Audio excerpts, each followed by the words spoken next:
El valle existe. Puedes llegar ahí hoy mismo. Tomas un vuelo a Tel Aviv, subes hacia el norte por la autopista que cruza la llanura de Jezreel y en menos de 2 horas te plantas en el mismo suelo donde los profetas hebreos dijeron que la historia de la humanidad va a llegar a su punto de quiebre más espectacular y sobrenatural. El punto en que todo lo que los seres humanos han construido, armado y acumulado durante milenios va a encontrarse cara a cara con algo para lo que ningún ejército tiene protocolo de respuesta, ningún general tiene estrategia y ningún analista político tiene modelo de predicción. El mundo conoce ese lugar por una sola palabra: Armagedón. Pero la versión que el mundo conoce, la que el cine construyó, la que los titulares repiten, la que la cultura popular instaló en el imaginario colectivo, tiene tan poco que ver con lo que la Biblia realmente describe en Apocalipsis 16, en Zacarías 14 y en Apocalipsis 19, que cuando lees esos capítulos con atención, parecen estar hablando de 2 eventos completamente diferentes. La batalla final no es una guerra nuclear. No es un conflicto entre superpotencias. Lo que los textos bíblicos describen es algo mucho más profundo, mucho más desconcertante y mucho más íntimo que cualquier película podría capturar. Desde los años 70, la industria del entretenimiento ha construido decenas de películas, novelas y series sobre una premisa específica. Armagedón es la guerra final entre naciones, un conflicto bélico global donde los ejércitos del mundo se destruyen mutuamente sobre suelo israelí, posiblemente con armas nucleares, posiblemente en el contexto de una tercera guerra mundial donde las superpotencias chocan en el mismo punto geográfico. Left Behind, The Omega Code. Decenas de thrillers políticos y militares que colocaron al conflicto de Armagedón dentro de la lógica de la guerra convencional. Los protagonistas son seres humanos, las armas son humanas, las decisiones son humanas. La destrucción es producto de la ambición y la locura humana llevada a su límite natural. Esa versión es dramáticamente efectiva para el cine. El problema es que no es la versión que los textos bíblicos presentan cuando los lees sin el filtro cultural que décadas de Hollywood instalaron entre el texto y el lector. ¿Qué dice la Biblia realmente sobre Armagedón? No la versión resumida en un meme. No el sermón que toma una línea del texto y construye 20 minutos de especulación geopolítica sobre ella. El texto real en los capítulos específicos, con las palabras que Juan y Zacarías eligieron en sus idiomas originales. Eso es exactamente lo que vamos a examinar hoy. Vamos a abrir los versículos precisos. Vamos a mirar lo que las palabras en hebreo y en griego comunican. Y vamos a compararlo con lo que la mayoría de las personas imagina cuando escucha esa palabra. Y la diferencia entre las 2 versiones no es superficial, es estructural. Porque si la Biblia describe un tipo de evento completamente diferente al que el cine proyectó durante décadas, entonces lo que ese evento significa para tu fe, para tu vida y para cómo entiendes el tiempo en que vivimos, es también completamente diferente. Si este tipo de estudio bíblico profundo habla a tu espíritu, suscríbete a este canal antes de que continuemos. Aquí es donde abrimos los textos que raramente se examinan con la seriedad que merecen. Suscríbete para no perderte lo que viene. El único versículo en toda la Biblia donde aparece la palabra Armagedón es Apocalipsis 16:16. En el griego original, Juan escribe Har Magedón. Har es la transliteración griega de la palabra hebrea Har, que significa monte, altura, región montañosa. Magedón es la forma griega del nombre hebreo Megido. Har Magedón, entonces, se traduce literalmente como el monte de Megido o la región de Megido. No es un nombre inventado por Juan para crear misterio. Es un nombre geográfico real, en hebreo, que cualquier judío del primer siglo habría reconocido de inmediato, no solo como ubicación en el mapa de Israel, sino como uno de los escenarios más cargados de historia militar y profética de toda la Biblia. Cuando Juan escribe Har Magedón, está activando en la mente de sus lectores judíos una avalancha de memoria. Batallas, muertes, intervenciones sobrenaturales, victorias imposibles, y el extraño peso de un lugar que la historia eligió repetidamente como su escenario decisivo. Quédate con esto hasta el final. Lo que encontraremos al llegar a Apocalipsis 19 va a transformar la manera en que entiendes no solo la batalla final, sino también la figura que aparece en ese momento, lo que esa figura hace y lo que eso significa para alguien que vive en este instante de la historia.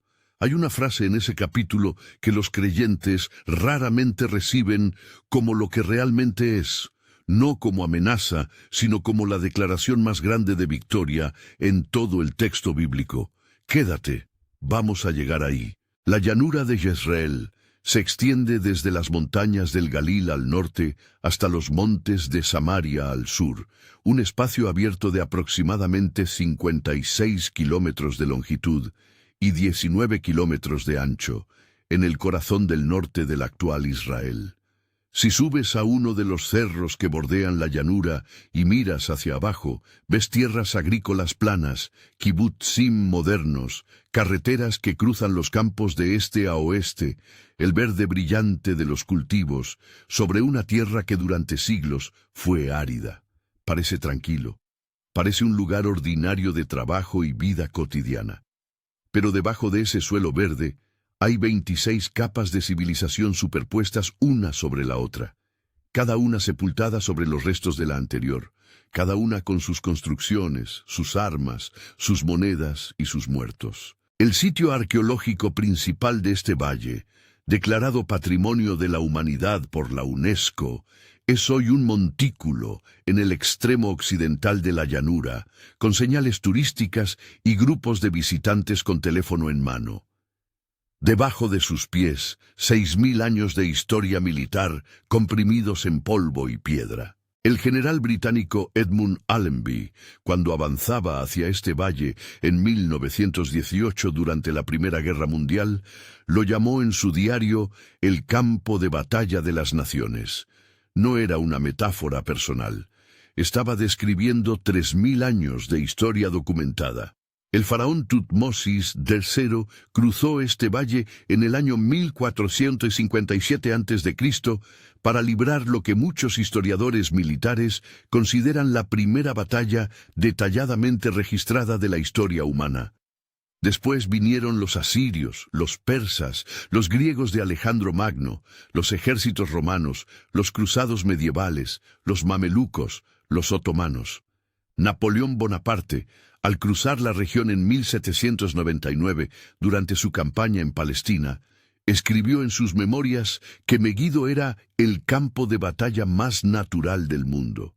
Los arqueólogos militares calculan que en o alrededor de este valle se han librado más de 34 batallas de importancia histórica a lo largo de los últimos 4 milenios. Megido tenía memoria. El suelo llevaba la historia inscrita, y los profetas que eligieron este lugar para anclar su visión del evento final lo sabían. Uno de los primeros grandes conflictos bíblicos registrados en este valle aparece en Jueces 4 y 5. Débora, la profetisa que servía como jueza de Israel, convoca a Barak para enfrentarse al general cananeo Sísara en las aguas de Megido. El ejército de Sísara contaba con 900 carros de hierro, una ventaja tecnológica aplastante para la época. Barak tenía infantería a pie. La lógica militar decía que la batalla estaba perdida antes de comenzar. Sin embargo, Jueces 5, 20, 21 registra algo que el texto describe como determinante. Desde los cielos pelearon las estrellas. Desde sus órbitas combatieron contra Sísara. El arroyo de Quisón los arrastró. El río creció repentinamente. El suelo se convirtió en barro. Los carros de hierro quedaron atascados y el ejército de Sísara fue destruido. Lo que Débora celebró en su canto no fue solo una victoria táctica israelí. Fue la intervención de una fuerza que operaba desde un nivel por encima de cualquier planificación militar humana. La primera gran batalla de Meguido que la Biblia registra ya tenía esa dimensión sobrenatural en su centro. La segunda gran batalla bíblica vinculada a Meguido termina de manera completamente diferente, y el contraste es significativo para entender el peso profético del lugar. En 2 Reyes 23, 29, 30, el rey Josías, descrito en el texto sagrado como el rey más fiel a Dios en toda la historia de Israel, el hombre que reformó el culto, redescubrió la ley perdida, destruyó los altares paganos, sale al valle de Meguido para interceptar al faraón Necao de Egipto. El faraón le advierte explícitamente: Dios me ha dicho que me apresure, deja de oponerte a Dios. Josías se disfraza y va a la batalla de todas formas. Un arquero lo hiere, lo llevan a Jerusalén, muere ahí. El rey más fiel de Israel, muerto en Meguido, ignorando una advertencia divina que llegó de un faraón pagano. Meguido no discrimina entre quienes creen tener razón y quienes realmente la tienen. Es un lugar donde la historia no sigue las expectativas humanas de lo que debería pasar. Si este estudio está hablando a tu espíritu, escribe en los comentarios: Dios es fiel.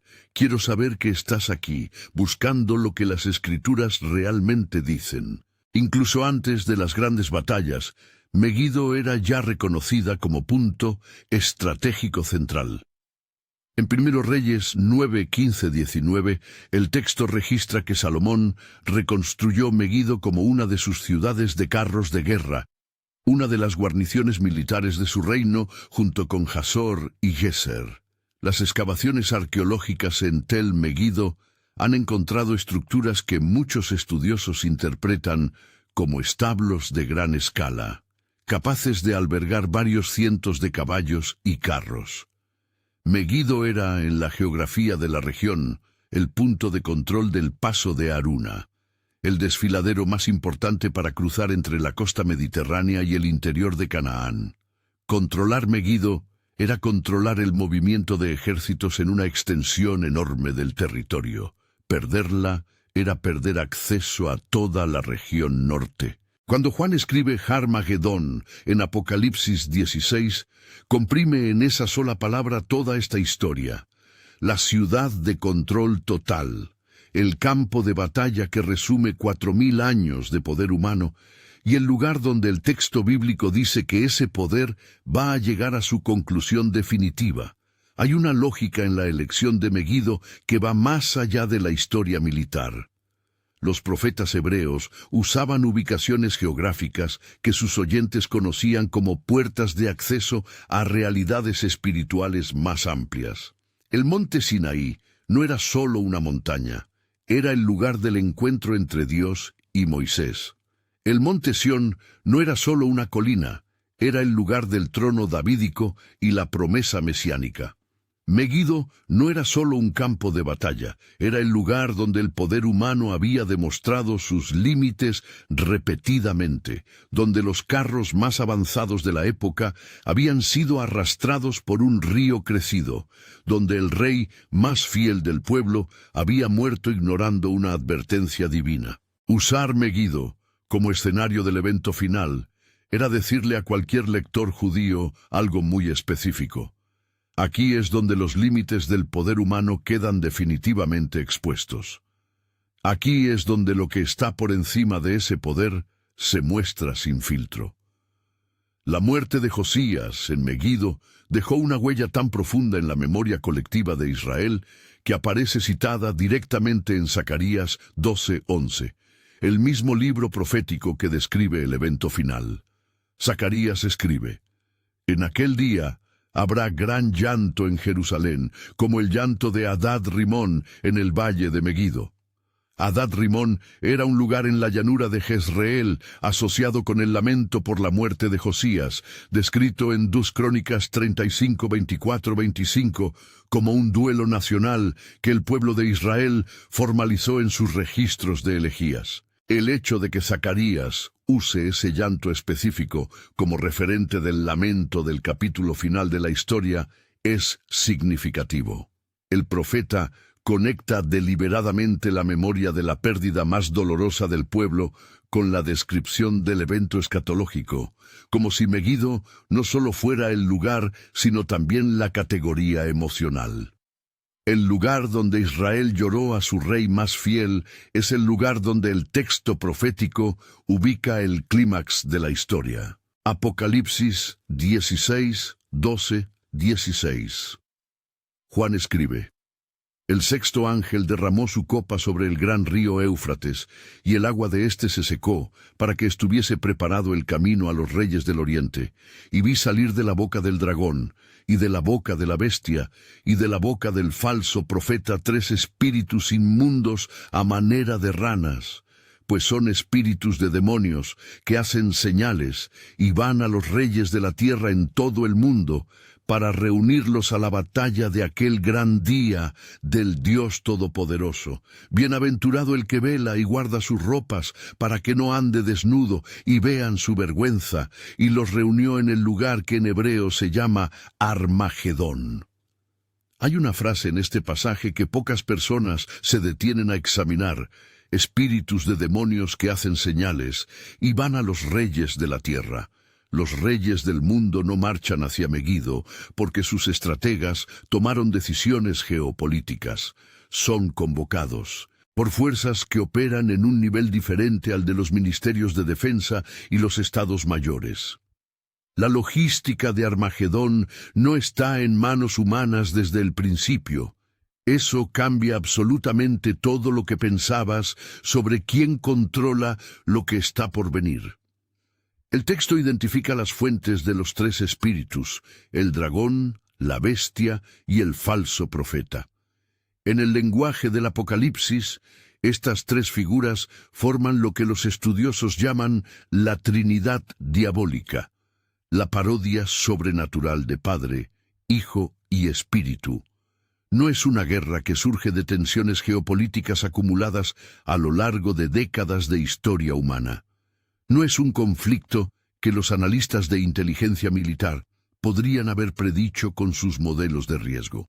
Es el resultado de una convocatoria coordinada desde 3 fuentes que operan en una dimensión que las cámaras satelitales y los noticieros no pueden detectar ni registrar. Los líderes políticos del mundo, en la visión de Juan, se dirigen al valle de Megiddo creyendo quizás que van a resolver algo, decidir algo, imponer su voluntad sobre algo, sin saber que fueron convocados, sin entender que la iniciativa no les perteneció en ningún momento desde el principio.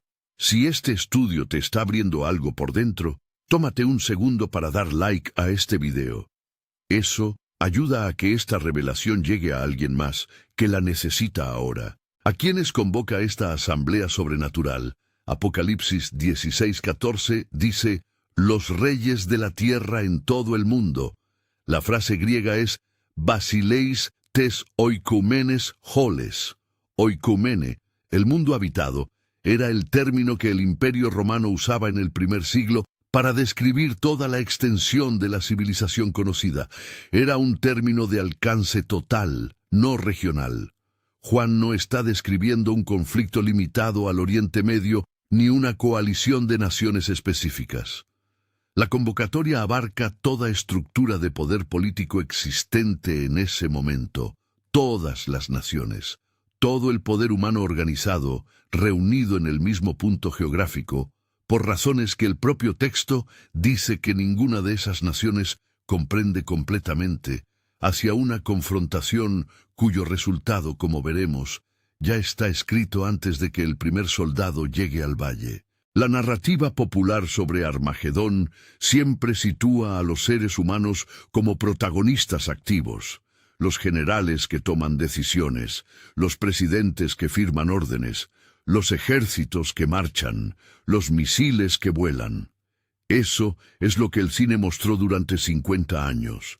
Pero el texto de Apocalipsis 16 ubica el protagonismo de la convocatoria en un nivel completamente diferente, en entidades que el texto llama espíritus de demonios, que operan a través de las bocas del dragón, la bestia y el falso profeta, y que tienen la capacidad de mover a los sistemas de poder humano como piezas en un tablero que ellos manejan.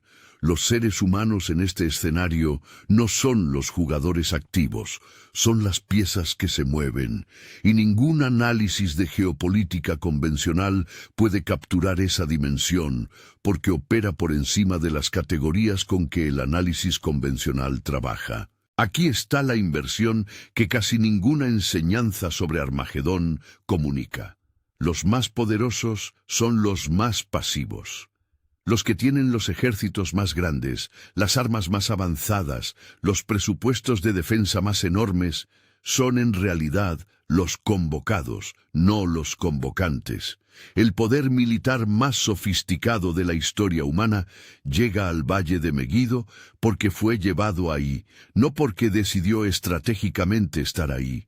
Esto no es un detalle menor del relato, es su característica central, porque implica que ninguna preparación militar, ninguna alianza diplomática, ningún tratado de defensa colectiva puede anticipar o prevenir lo que el texto describe.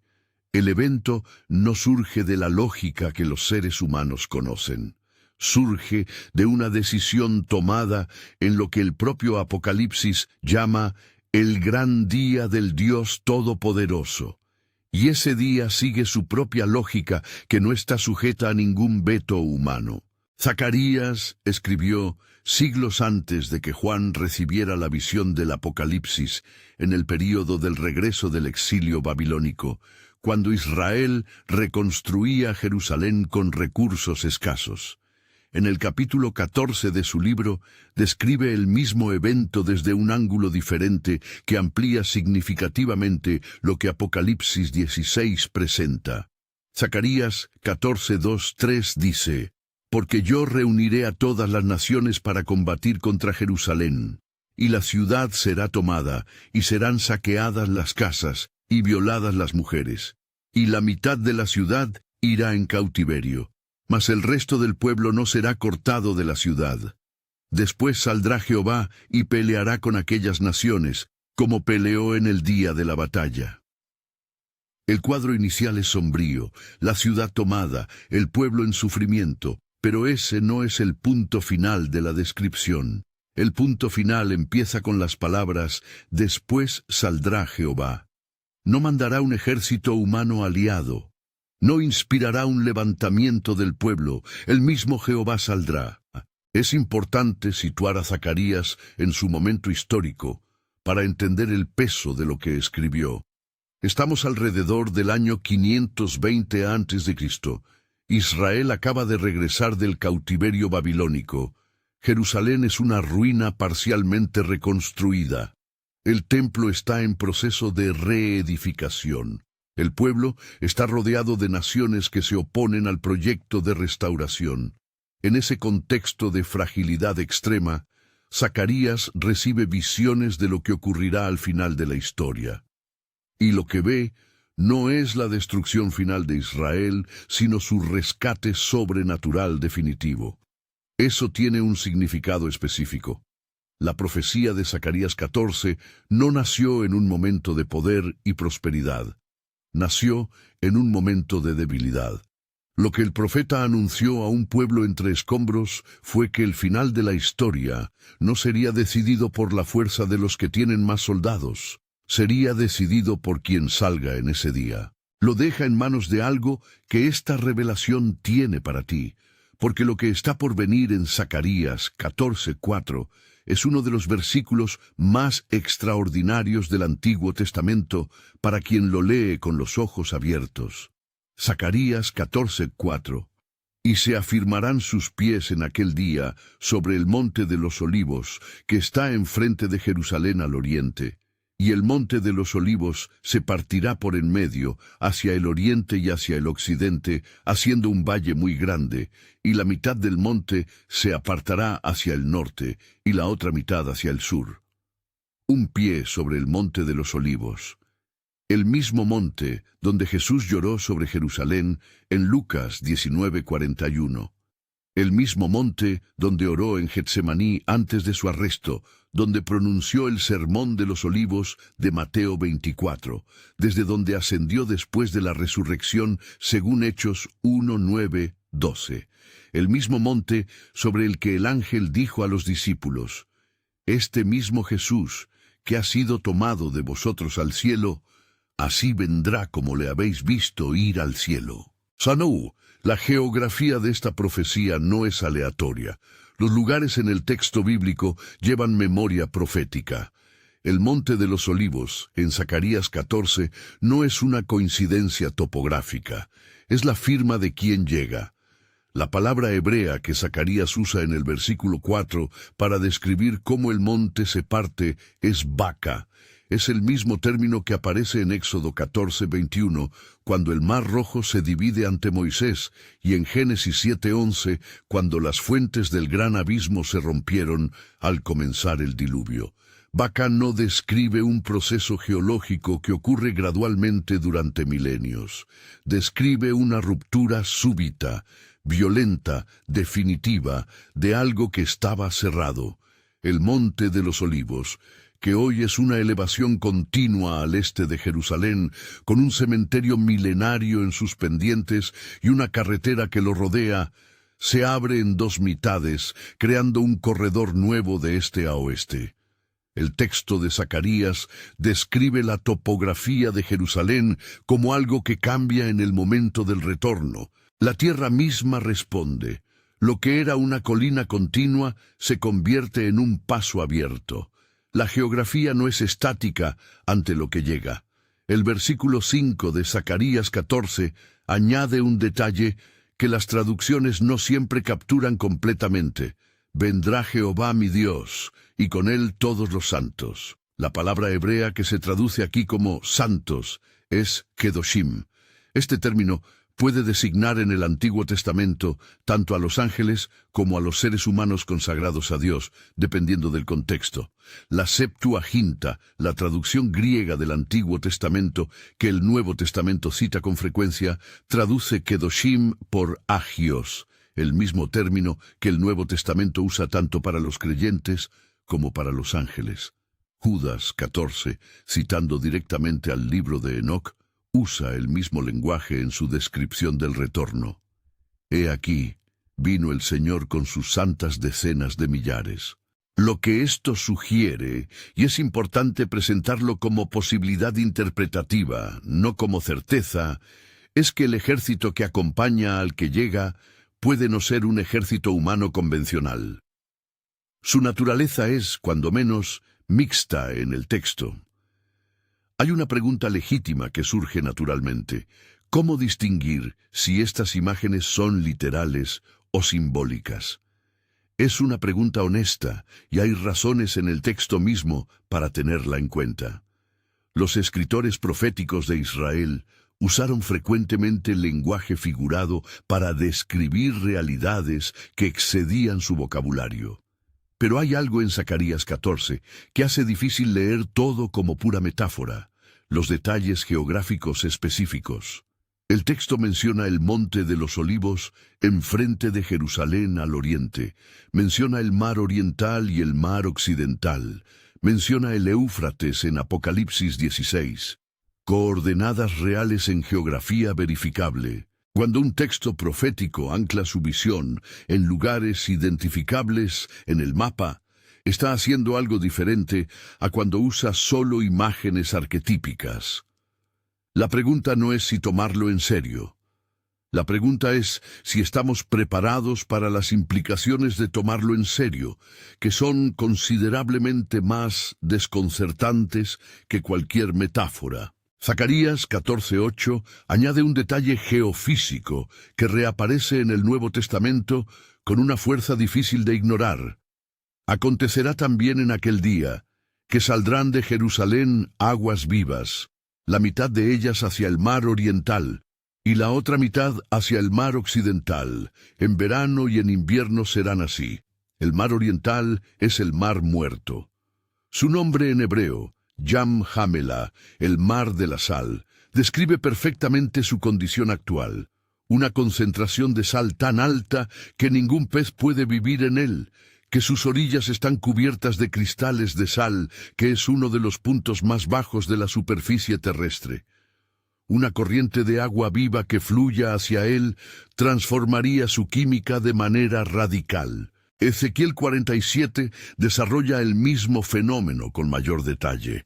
Un río que fluye desde el umbral del templo de Jerusalén hacia el este. Y el texto dice en el versículo 9 que todo ser viviente que se mueva en el lugar donde llegue ese río vivirá, y que habrá abundancia de peces de muchas especies. Lo que Zacarías anticipa en 8 palabras, Ezequiel lo desarrolla en un capítulo completo.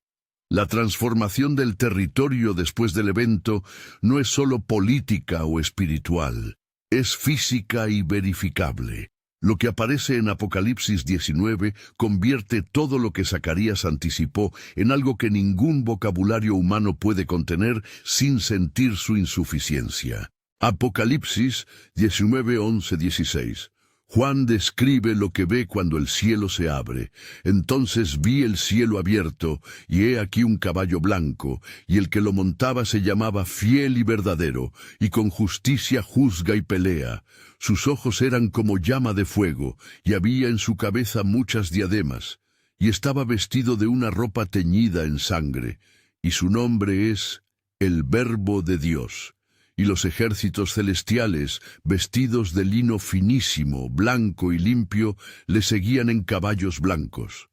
De su boca sale una espada aguda, para herir con ella a las naciones, y él la regirá con vara de hierro.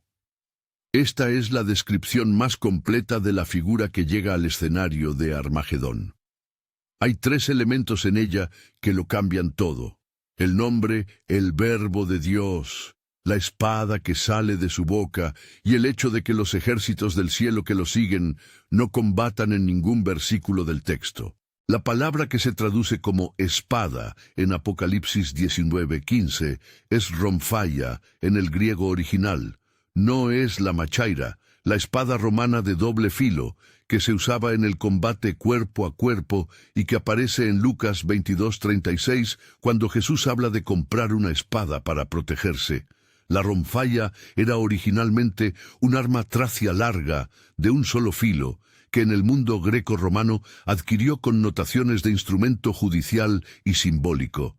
En el libro del Apocalipsis, esta misma palabra aparece en 1:16, 2:12 y 2:16, siempre vinculada a la boca del que habla, siempre en el contexto del juicio pronunciado por la palabra. La romphaya de Apocalipsis 19 no sale de la mano del jinete, sale de su boca. La batalla de Armagedón no se decide, según el texto, con artillería ni con estrategia militar. Se decide con lo que sale de la boca del que llega sobre el caballo blanco. Su nombre es el Verbo de Dios. Juan 1:1-3 abre el Evangelio que el mismo Juan escribió con estas palabras. En el principio era el Verbo, y el Verbo era con Dios, y el Verbo era Dios. Este era en el principio con Dios. Todas las cosas por él fueron hechas, y sin él nada de lo que ha sido hecho fue hecho. Juan 1:14. Y aquel Verbo fue hecho carne y habitó entre nosotros. El que escribe el Apocalipsis es el mismo que abrió su Evangelio con el Verbo. Cuando llega al capítulo 19 del Apocalipsis y le pone al jinete el nombre de el Verbo de Dios, está haciendo una conexión que no puede ser accidental. El que aparece sobre el caballo blanco es el mismo que era con Dios antes de que el universo existiera, el mismo que fue hecho carne en Belén. Y Hebreos 4:12 añade la dimensión que conecta el nombre con el arma. La palabra de Dios es viva y eficaz, y más cortante que toda espada de 2 filos. La romphaya y el Verbo son la misma cosa. El Creador que habló el universo al existir, habla el juicio al ser pronunciado. El instrumento de la creación y el instrumento del juicio son uno.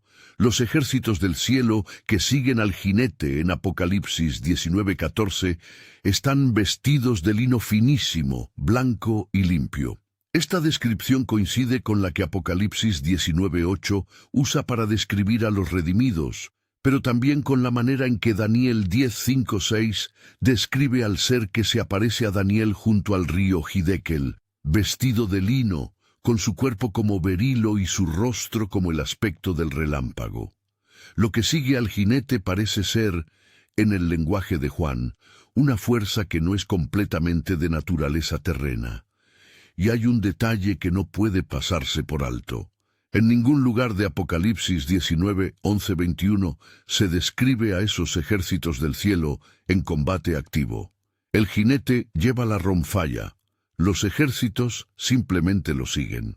La capacidad decisiva del evento está concentrada en uno solo, y el instrumento que usa no es un arma convencional. Apocalipsis 19:19 dice: «Y vi a la bestia, a los reyes de la tierra y a sus ejércitos reunidos para guerrear contra el que montaba el caballo y contra su ejército». ¿Contra quién exactamente se agrupan los ejércitos del mundo? El texto lo dice claramente: contra el que montaba el caballo. Los ejércitos del mundo no marchan hacia Israel para combatirse mutuamente en una guerra de superpotencias. Marchan hacia un punto donde el cielo se abrió. Marchan hacia el jinete. La confrontación de Armagedón no es una guerra entre países. Es el enfrentamiento entre las naciones reunidas y el Verbo de Dios que desciende del cielo abierto.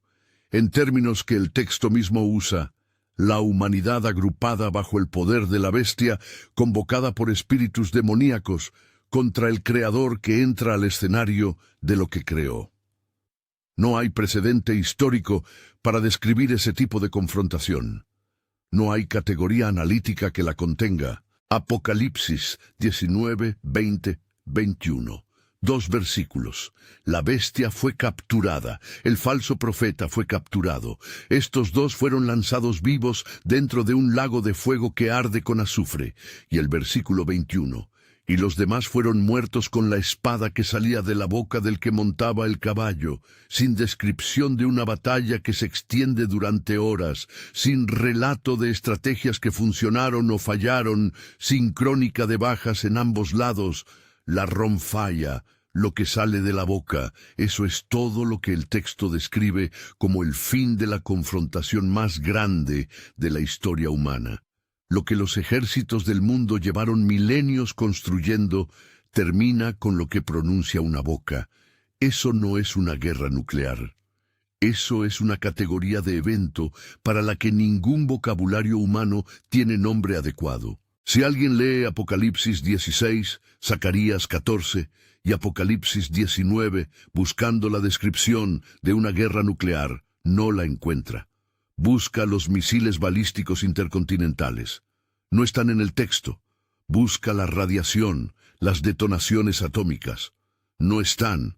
Busca los portaaviones, los sistemas de defensa antimisiles, los satélites militares coordinando los ataques. El texto no los menciona porque no son los protagonistas del evento que describe. El texto menciona la espada de la boca, la ronfalla, el verbo que pronuncia el juicio. Hay ejércitos humanos en el escenario, pero la pregunta que el texto formula no es ¿qué armas van a usar los humanos?, sino ¿qué va a hacer el que llega sobre el caballo blanco? Y la respuesta está escrita en 3 palabras en el versículo 21. La espada de su boca. El marco de referencia del conflicto es completamente diferente al que el imaginario popular construyó durante décadas. Lo que esto cambia no es solo la interpretación teológica. Cambia cómo lees las noticias. Si Armagedón no es una guerra entre superpotencias, sino la irrupción de una dimensión sobrenatural en la esfera del poder humano, entonces Los eventos geopolíticos del mundo no son el argumento principal de la historia, son el contexto en el que la historia mayor se está desarrollando. Las alianzas que se forman y se rompen, las tensiones que los analistas de política exterior monitorean en tiempo real, los movimientos de tropas y los tratados de defensa. Todo eso existe en el nivel horizontal. Lo que el texto bíblico describe como el evento decisivo ocurre en el nivel vertical. Conocer ese nivel vertical no elimina la realidad del nivel horizontal, pero te da un eje diferente desde el cual leer lo que ves. Y ese eje no depende de que ninguna cadena de noticias tenga la historia completa. Joel escribió su profecía probablemente en el siglo IX a.C. En el capítulo 3 de su libro describe el mismo evento con una escala que resulta perturbadora. Proclamad esto entre las naciones, proclamad guerra, despertad a los valientes, acérquense, vengan todos los hombres de guerra, forjad espadas de vuestros arados y lanzas de vuestras hoces. Diga el débil, fuerte soy, juntaos y venid, naciones todas de alrededor, y congregaos. El texto describe un llamado a la guerra que es universal. Todas las naciones, todos los guerreros, incluso los débiles que normalmente no participarían. ¿Por qué un llamado tan absoluto? El versículo 12 lo explica. Despiértense las naciones y suban al valle de Josafat, porque allí me sentaré yo para juzgar a todas las naciones de alrededor. No es una convocatoria a una guerra entre ejércitos. Es una convocatoria al tribunal. El movimiento masivo hacia el valle no es una iniciativa guerrera, es el cumplimiento de una citación judicial. El valle de Josafat que Joel menciona ha sido objeto de debate académico durante siglos. No hay un valle con ese nombre verificado geográficamente en Israel de manera definitiva, aunque la tradición judía y cristiana antigua lo ha ubicado frecuentemente en el Valle del Cedrón, al este de Jerusalén, entre la ciudad y el Monte de los Olivos. El nombre Josafat en hebreo significa Jehová ha juzgado, Yahweh Shapat, lo que sugiere que el nombre funciona en el texto de Joel menos como coordenada geográfica y más como descripción de la naturaleza del evento. El lugar donde Jehová juzga. La conexión con el rey Josafat de Judá, quien en 2 Crónicas 20 ganó una batalla contra una coalición de naciones sin que su ejército tuviera que combatir. La batalla fue resuelta por adoradores, no por soldados, mientras el ejército de los enemigos se destruía a sí mismo. Añade una capa de significado. La victoria sobrenatural, que no depende del poder militar humano, es un patrón que el texto bíblico usa repetidamente para describir la intervención divina. Joel 3:15-16 añade la dimensión cósmica al cuadro. El sol y la luna se oscurecerán, y las estrellas retraerán su resplandor, y Jehová rugirá desde Sión, y dará su voz desde Jerusalén, y temblarán los cielos y la tierra. Pero Jehová será la esperanza de su pueblo y la fortaleza de los hijos de Israel. Los mismos signos de oscurecimiento del sol y la luna aparecen en Mateo 24:29, en Apocalipsis 6:12-13, en Hechos 2:20, donde Pedro cita a Joel el día de Pentecostés. La consistencia entre textos escritos en diferentes siglos por diferentes autores es notable. El evento final va acompañado de fenómenos que afectan la luz visible del universo tal como los seres humanos la perciben normalmente. El marco referencial ordinario del tiempo y la orientación, el sol que marca los días, la luna que marca los meses, deja de comportarse según sus patrones habituales. El cosmos visible responde al evento. Y hay una dimensión de todo esto que casi nunca aparece en ninguna enseñanza sobre Armagedón, lo que está ocurriendo detrás del escenario visible, en el nivel que ningún noticiero puede cubrir. Daniel 10 ofrece una de las ventanas más perturbadoras de toda la Biblia hacia el nivel sobrenatural que opera detrás de las estructuras políticas humanas. En ese capítulo, un ser celestial explica a Daniel que tardó 21 días en llegar desde que Daniel comenzó a orar, porque el príncipe del reino de Persia lo resistió durante todo ese tiempo.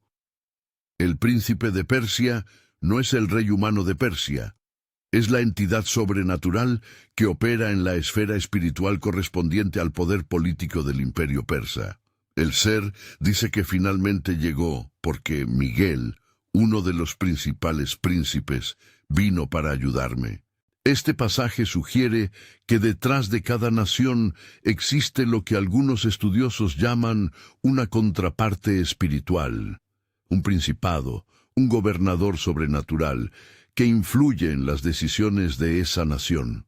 Si eso es lo que el texto describe, entonces la convocatoria de Armagedón en Apocalipsis 16 no es solo un evento político en la esfera humana, es la culminación de un conflicto que lleva operando en el nivel sobrenatural desde mucho antes de que ningún ejército moderno fuera formado.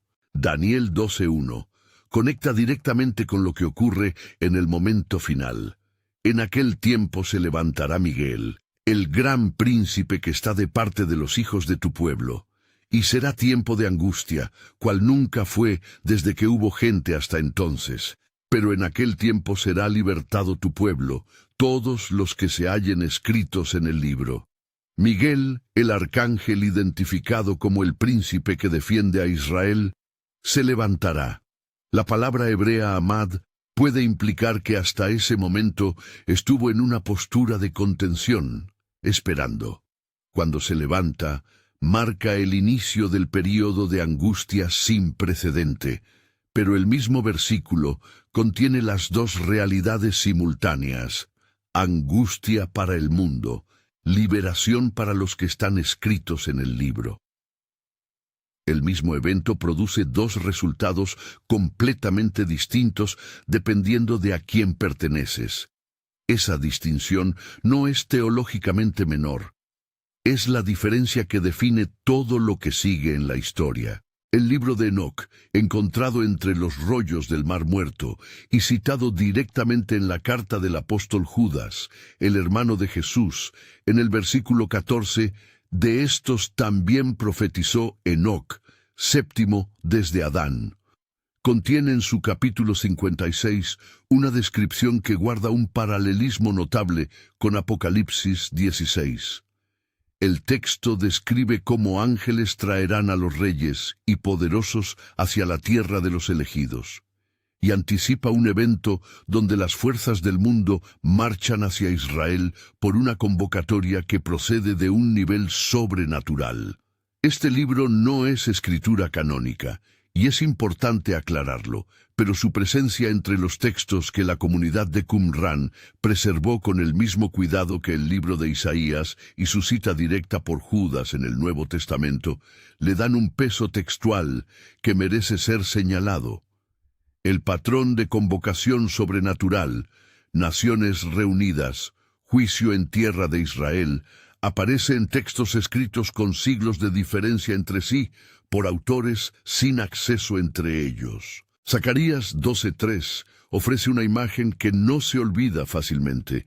En aquel día yo pondré a Jerusalén por piedra pesada a todos los pueblos.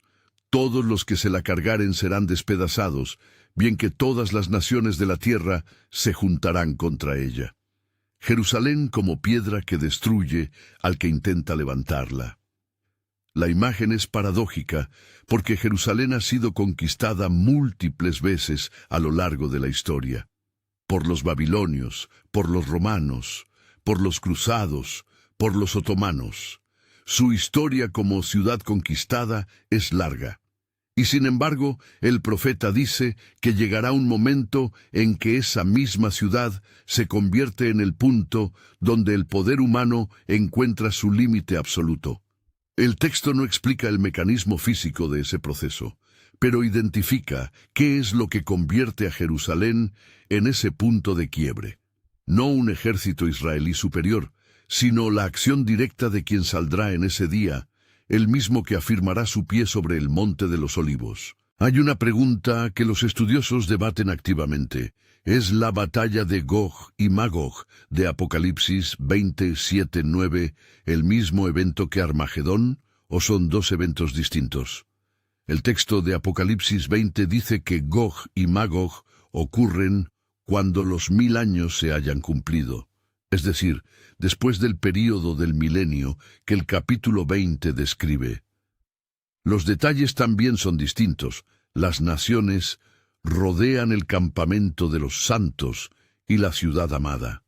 Y fuego desciende del cielo y los devora sin que el texto mencione a un jinete. Esto sugiere, dentro de la estructura del Apocalipsis, que Gog y Magog es un evento posterior y diferente a Armagedón. Ezequiel 38:39 desarrolla a Gog de Magog con considerable detalle, y los intérpretes debaten si ese texto corresponde a Armagedón, a Gog y Magog de Apocalipsis 20, o a un evento diferente a ambos. Este debate está activo en la Academia Bíblica, y es honesto reconocerlo en lugar de presentar una sola interpretación como la única posible. Hay una pregunta que merece ser respondida honestamente antes de continuar. Si Dios existe y tiene poder sobre la historia, ¿por qué permitiría que la situación llegara a un punto tan extremo antes de intervenir? ¿Por qué no actuar antes? El texto bíblico no evade la pregunta. Apocalipsis describe las copas, los sellos y las trompetas como una progresión en la que el mismo Cordero abre los sellos. El juicio de Armagedón no llega a pesar de Dios, llega a través de la decisión de Dios. Lo que los profetas llaman el día del Señor no es el momento en que Dios pierde el control. Es el momento en que Dios decide actuar directamente sobre lo que ha observado durante milenios de historia humana. Isaías 42:14 dice en palabras que el texto atribuye directamente a Dios. Desde el siglo he callado, he guardado silencio y me he detenido. Daré voces como la que está de parto, y a un tiempo asolaré y devoraré. El silencio tiene una duración. El quiebre del silencio tiene una intensidad acumulada. El Apocalipsis describe el fin del período de paciencia y el inicio de la acción directa. El Apocalipsis no describe el fracaso de Dios. Describe su salida del silencio. La mayoría de la historia humana ha transcurrido con una autonomía relativa de los sistemas de poder. Naciones que suben y caen, imperios que se construyen y colapsan, violencia que se expande y se contrae. Y aunque el texto bíblico afirma que Dios opera en la historia a través de personas y eventos, hay una escala de intervención directa que los textos proféticos reservan para el momento que Apocalipsis llama el gran día del Dios Todopoderoso. En esa reserva no hay ausencia. Hay espera, y lo que termina la espera no es el agotamiento del poder divino ni la victoria definitiva del mal. Es la decisión de entrar. El mismo Dios que registra en Jeremías 29:11 que sus planes son de paz y no de mal, entra al escenario de Meguido con el mismo carácter. Solo que el modo de entrada ya no es la paciencia acumulada. Es el verbo pronunciando el veredicto. Isaías 34 añade otra voz al coro de los profetas que describen la escala cósmica del evento. El capítulo comienza con un llamado que recorre todo el horizonte. Acercaos, naciones, para oír, y vosotros, pueblos, escuchad. Oiga la tierra y su plenitud, el mundo y todo lo que él produce. Y el versículo 4 dice, y se disolverá todo el ejército de los cielos, y los cielos se enrollarán como un libro, y caerá todo su ejército, como se cae la hoja de la parra, y como se cae la de la higuera. El mismo enrollamiento de los cielos como un libro aparece en Apocalipsis 6:14. La imagen es la del cosmos visible plegándose sobre sí mismo. No como destrucción sin propósito, sino como el cierre de un capítulo para dar inicio a otro. Isaías 34 describe el juicio de las naciones en términos que hacen eco a lo que Juan desarrollaría siglos después en el Apocalipsis. Los profetas no estaban hablando de eventos diferentes. Estaban describiendo, desde diferentes ángulos y siglos, el mismo evento central. ¿Qué significa entonces Armagedón, si lo que el texto describe es lo que ocurrirá? Es importante presentarlo como hipótesis, no como certeza, porque la interpretación profética tiene siempre elementos que solo se verifican en el cumplimiento. Pero si los capítulos de Apocalipsis 16, Zacarías 14 y Apocalipsis 19 describen lo que parecen describir, entonces Armagedón es el momento en que la historia humana, con toda su acumulación de poder, violencia, tecnología y ambición, se encuentra cara a cara con lo que está por encima de ella. No es el fin de la historia por una catástrofe sin sentido. Es el punto en que la historia entra en contacto con su origen. El creador entra en el escenario que él mismo creó, no como espectador, sino como el que cierra el ciclo. Y esa entrada, si el texto es fiel a lo que describe, no admite posición neutral. No hay terreno intermedio en el valle de Meguido. Tel Meguido, el montículo arqueológico que marca el lugar de la antigua ciudad, ha sido excavado sistemáticamente desde 1903, primero por equipos alemanes, después por equipos americanos, y actualmente en colaboración entre el Instituto Oriental de la Universidad de Chicago y la Universidad de Tel Aviv. En esas excavaciones se han encontrado 26 capas de civilización que van desde el período calcolítico, alrededor del 4000 a.C., hasta la era persa, alrededor del siglo IV a.C. Cada capa tiene sus propias estructuras, monedas, armas y marcas de destrucción. Los arqueólogos encontraron allí evidencias del templo cananeo redondo del tercer milenio, del palacio del período del hierro, de los establos que algunos atribuyen al período salomónico, y de la destrucción asiria del siglo VIII a.C. El sitio fue declarado Patrimonio de la Humanidad por la UNESCO en 2005. Hoy tiene entrada, museo y estacionamiento. Sobre el montículo que resume 6000 años de historia militar, hay un parque nacional con turistas que le sacan fotos a las capas del suelo. La ironía es casi imposible de procesar. Si pudieras pararte en la cima de Tel Meguido esta mañana y mirar hacia el norte, verías la llanura de Jezreel extenderse hasta los montes del Galil en el horizonte. Verías los campos de girasoles de los kibutzim israelíes, los invernaderos, la carretera 65 que cruza el valle de este a oeste con sus camiones y automóviles normales. Verías los montes del Carmelo hacia el noroeste, donde Elías desafió a los profetas de Baal. Hacia el noreste, la dirección de Nazaret. Todo parece ordinario. Todo parece un lugar de vida cotidiana y paso.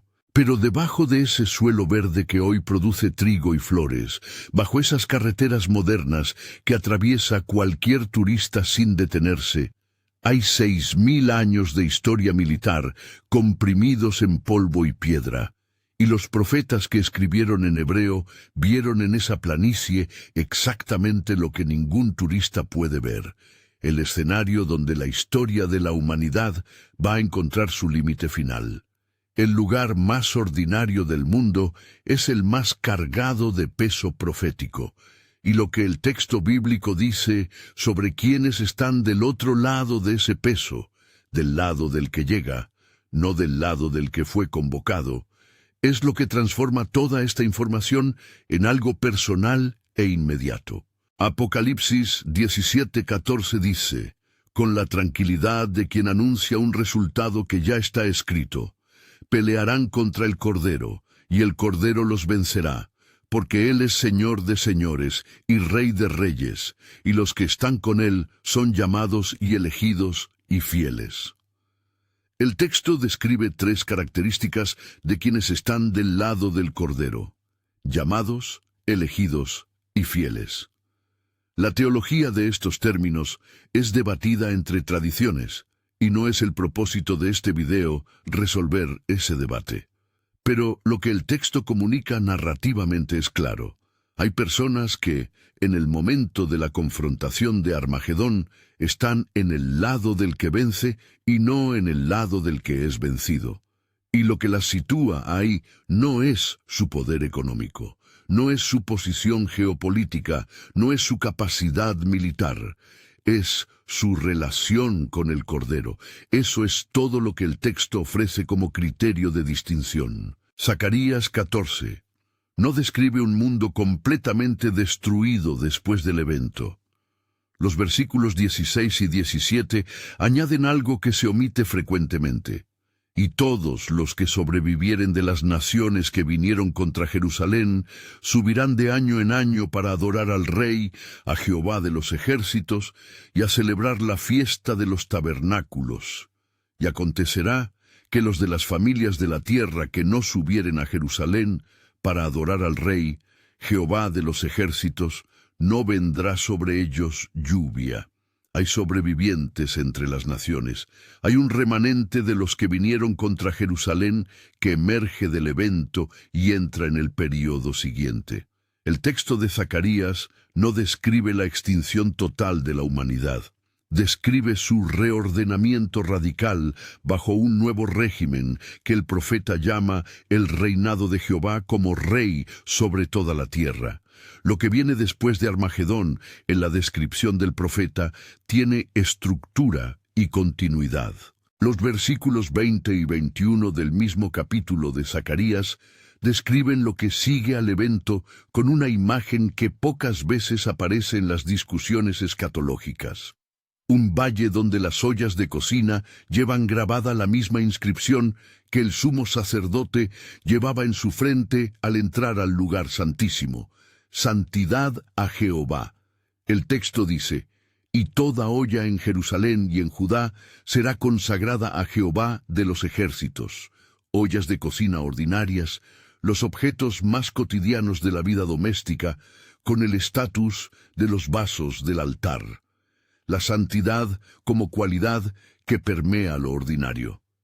El profeta ve, después del conflicto más espectacular de la historia humana, un mundo donde no hay separación entre lo sagrado y lo cotidiano, entre el templo y la cocina, entre la adoración y la vida diaria.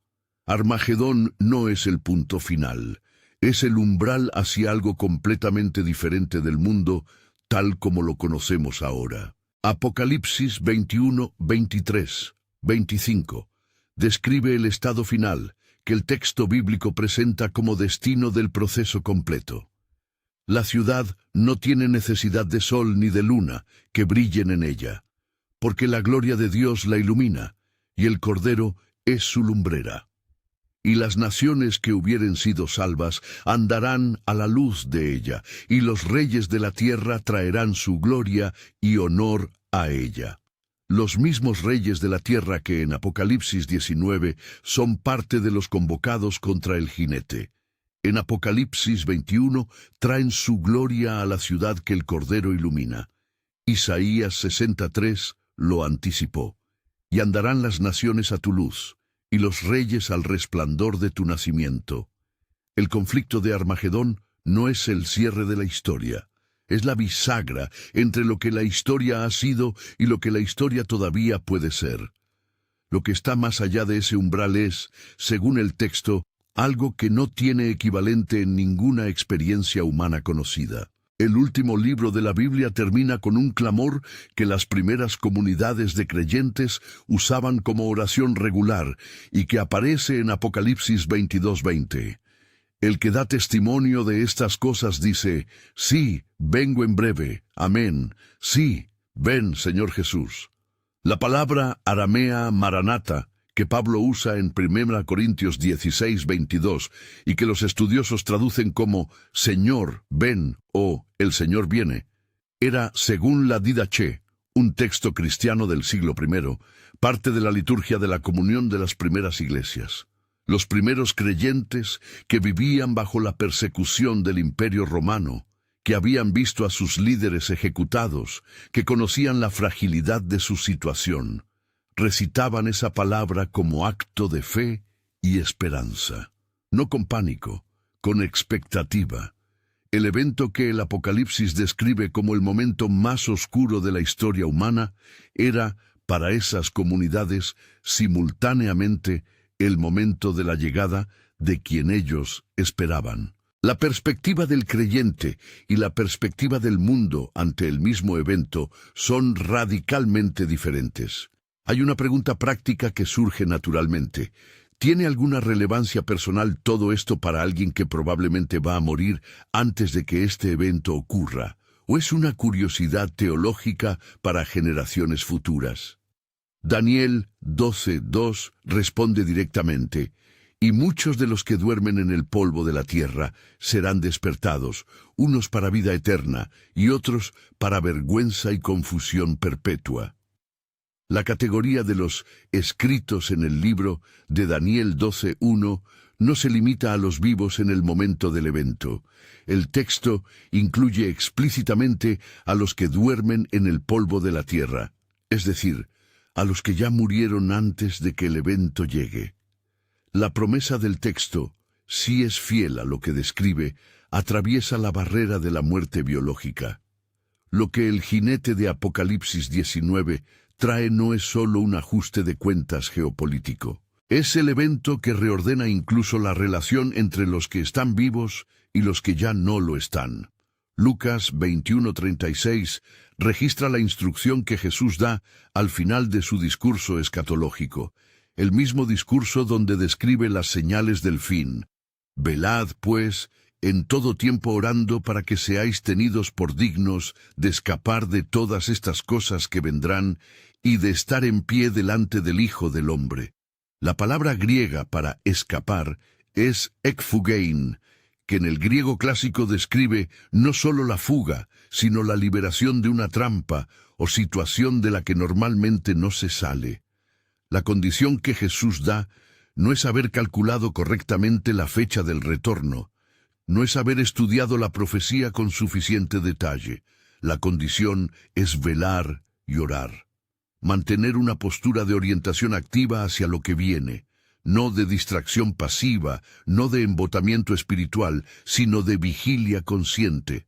El mismo tipo de preparación que Apocalipsis 17:14 describe como ser fiel al Cordero. La oración, en este contexto, no es una actividad religiosa de rutina. Es el instrumento concreto de la orientación del corazón.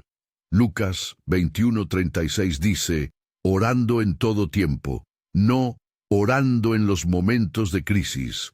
La postura de orientación activa que Jesús describe no se improvisa en el último momento. Es la práctica acumulada de un corazón que regularmente vuelve su atención hacia lo que importa más. Tertuliano, escribiendo alrededor del año 200 de la era cristiana, describe la oración en De Oratione como el ejercicio que alinea el alma con el horizonte eterno, que la mantiene orientada más allá del horizonte inmediato de las preocupaciones cotidianas. No como rechazo del mundo, sino como ancla que evita que el mundo se convierta en el único punto de referencia. El creyente que vela y ora en Lucas 21:36 puede trabajar, puede vivir, puede participar de la vida cotidiana y tener el aceite. Como las vírgenes prudentes de Mateo 25 que dormían y trabajaban, y aún así llegaron preparadas. Escapar en Lucas 21:36 no es necesariamente huir físicamente de Israel o del Oriente Medio antes de que empiece la confrontación. El contexto del discurso de Jesús sugiere algo más profundo: la posibilidad de pasar a través del período de angustia sin ser consumido por él, de estar de pie delante del Hijo del Hombre en vez de estar entre los que marchan contra él. Estar de pie delante de alguien implica una relación, una posición de fidelidad o de reconocimiento mutuo. Los llamados, elegidos y fieles de Apocalipsis 17:14 están con el Cordero no porque huyen hacia ningún lugar geográfico, sino porque su orientación ya estaba establecida antes del momento de la confrontación. Escapar no es huir, es haber sido encontrado en el lugar correcto, en la relación correcta, cuando el cielo se abre sobre el valle de Meguido. Si has sentido que hay algo más en las Escrituras de lo que te han enseñado, algo que la iglesia convencional raramente explora con esta profundidad, dejé algo para ti en el primer comentario fijado.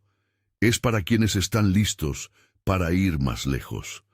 Lo que el texto bíblico demanda al leer estos capítulos juntos no es terror ni parálisis.